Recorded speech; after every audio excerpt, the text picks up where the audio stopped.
आणि आता पाहूयात लोकसभेचा रणसंग्राम। नवनीत राणा अमरावतीमधून 4 तारखेला उमेदवारी अर्ज दाखल करणार। देवेंद्र फडणवीस, चंद्रशेखर बावनकुळे उपस्थित राहणार। 7 किंवा 8 तारखेला शहा प्रचार सभेला येण्याची शक्यता।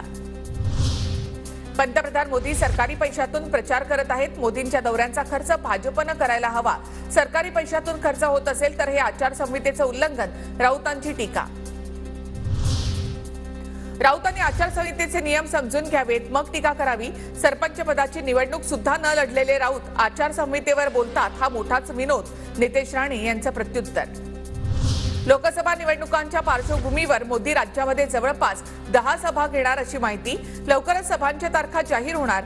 शहा, योगी आदित्यनाथ यांच्याही सभा होणार।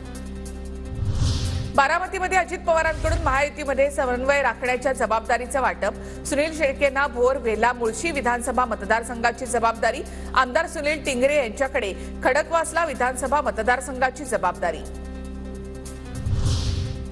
यवतमाळमध्ये महाविकास आघाडीमध्ये नाराजी नाट्य। पवार गटाचे संदीप बजोरिया राहणार प्रचारापासून दूर। मतभेद विसरलो होतो, पण आमचे काही अस्तित्वच नाही, बजोरिया यांनी व्यक्त केली खंत।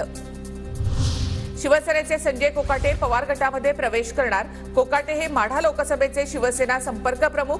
येत्या 2 दिवसात राष्ट्रवादी पवार गटामध्ये प्रवेश करणार, कोकाटेंची माहिती।